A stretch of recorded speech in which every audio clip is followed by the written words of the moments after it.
nyakubahwa karidinali, nyakubahwa Musenyeri Vicenti, Episkopi wa Ruhengeri.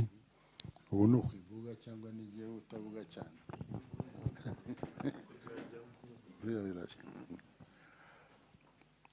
Abavandimwe ba padiri mwese, namwe bihaye Imana n'abandi bakristo, abavandimwe bacu, hano tuhaba ubundi turi abantu 6, abapadiri 3, ababikira 3.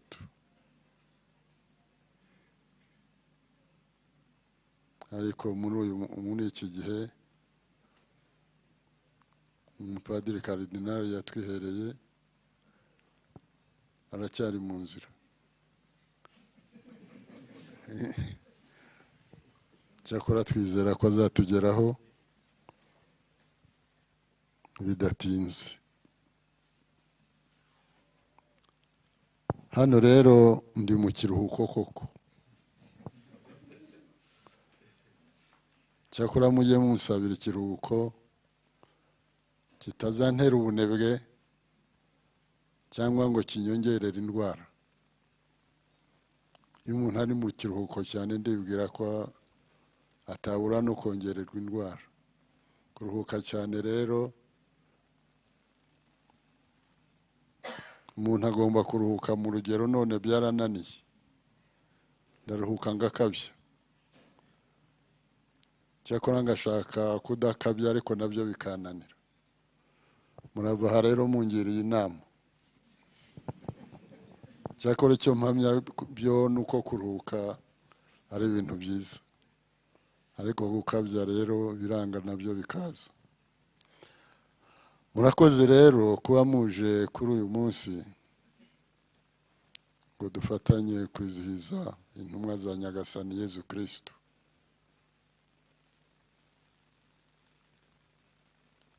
Intumwa yikundiye, tujya turirimba nyine ko yabatoye muri rubanda,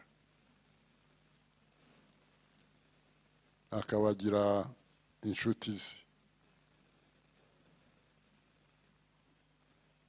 akabarera. Harimo abatangiye bavuga bati utuye he? Ntabwo yabuze icyo abasubiza, cyakora yababwiye ati nimuze murebe.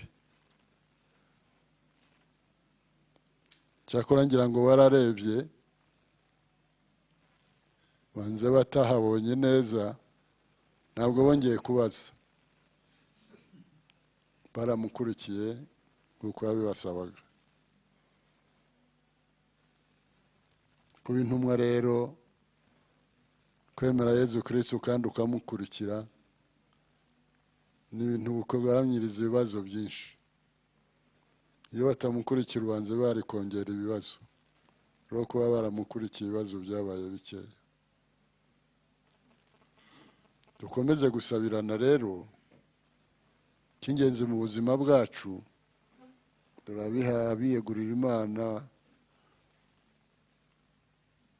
nibo benshi hano. Dukurikira Imana kuruta gukurikirana ibindi.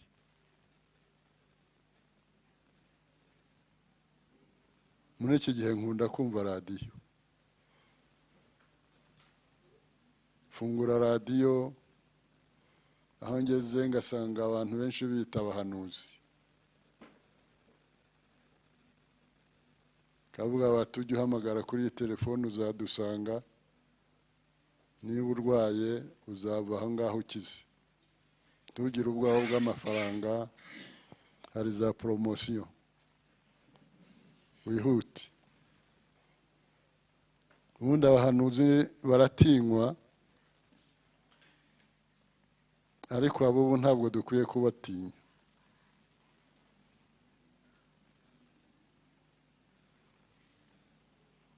kuko nta buhanuzi bundi ni ukuvura, kandi ubuvuzi bwabo hari abenshi barabwemera ariko jye simbwemera. musabe rero muganga wacu w'ukuri abe Yezu Kristo.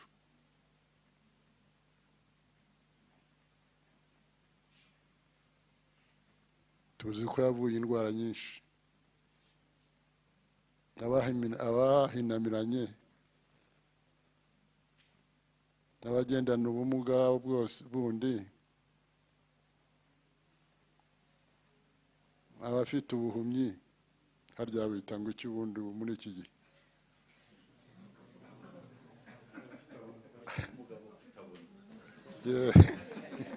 waba ubaye bubiri.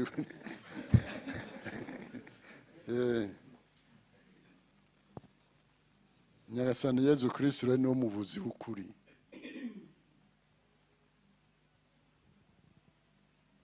nuko wenda kuri iki gihe abenshi bashaka kutabyemera, bishyiramo kutabyemera, ariko niwe muvuzi w'ukuri.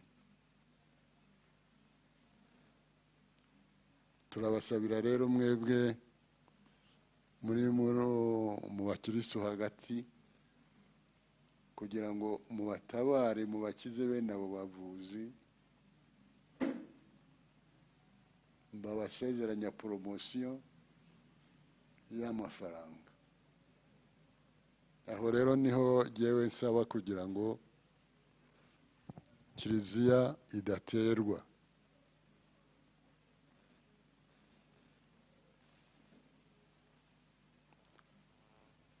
gusenga rero kuri jyewe, jye nagize Imana hano, abakristo barahakunda. iyo basenga mba numva dufatanije, ariko kubasanga nabyo simbishobora cyane, cyakora tuba turi kumwe. iyo basenga mba numva bansabira, kandi aho ndi nanjye mba numva mbasabira.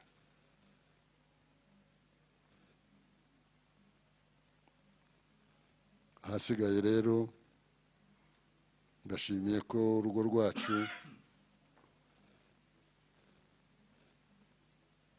rwatumye duhura turi benshi, kugira ngo umutagatifu nyawe, ntabwo ndi buvuge ko nawe ari umuvuzi, ariko nawe ngo ibyananiranye arabyigimba, kandi we umufasha ni nyir'ububasha, ni Yezu Kristo. ni umutagatifu rero nemera. iyo mbyutse buri gitondo agira atya nkabona arandeba, hari ifoto ye hafi y'uburiri, nkabona arandeba, namureba kandi nkabona ararebesha ijisho rimwe, irindi rigasa nitabona. nahaguruka ariko simubona, ariko naba ndyamye ndamubona, nkabona ko andeba. musabire rero kugira ngo noye kuzajya ntinya ibihe byananiranye, jye musaba kugira ngo anyigishe kwihangana, anyigishe n'iyo ibihe biba bimeze nabi kwishima, kuko ibihe byiza tubihabwa n'Imana. iyo bitaraba byiza kandi Imana iba ihari. tugire icyizere rero mu buzima bwacu bw'abakristu, abakuru, abatoya, twese tumenye ko Yezu Kristo aturinze. hari ikintu ntakwibagirwa kuvuga cyadufasha muri iki gihe. hari kiliziya zifunze,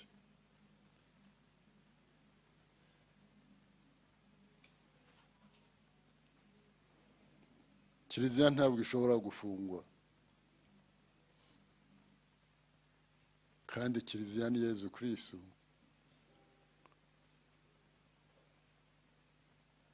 Kuko yavuze ngo ni musenyi iyi ingoro, ubwo niyo yavugaga ingoro y'umutima we, iminsi 3 izaba imaze kuzura. Ingoro rero y'Imana turayihorana, Yezu Kristo turimo tumurimo. Ingoro y'ingenzi ntifungwa na rimwe ni Yezu Kristo n'abamukunda. Izo ni ingoro nyinshi zitazafungwa na rimwe bibaho. Nigira ubwoba rero kuri iki gihe kiliziya yacu yafunzwe, oya, ntabwo ifunze. Abakristo barahari, Yezu Kristo abarimo. Tubashishikarize gusenga aho bari imuhira, bari kumwe na Yezu Kristo. Yezu Kristo turi kumwe igihe cyose, turi kumwe n'ubutatu butagatifu.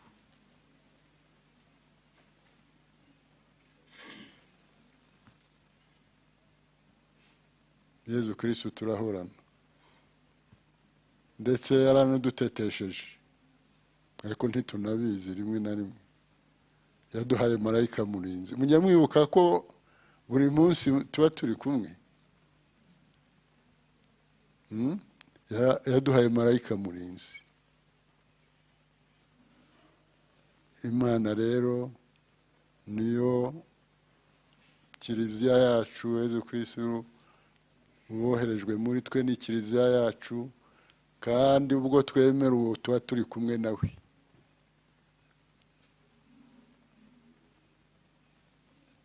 Umupadiri ufunze ko kiliziya zose z'ingenzi zirafunguwe, abakristo bose n'abashaka kuzinjiramo.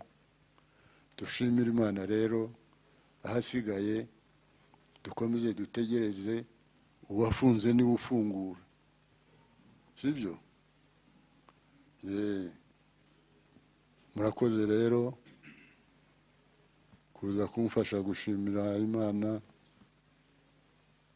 Nyakubahwa Karidinali, nyakubahwa Mwepiskopi wa Ruhengeri, abavandimwe mwese, abashinzwe uburezi,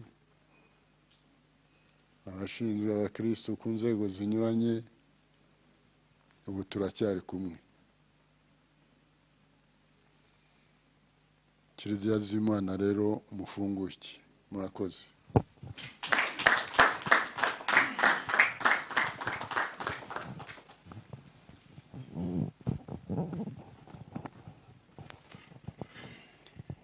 Nyuma y'uko ababyeyi bacu bamaze kutugezaho impanuro, ibyishimo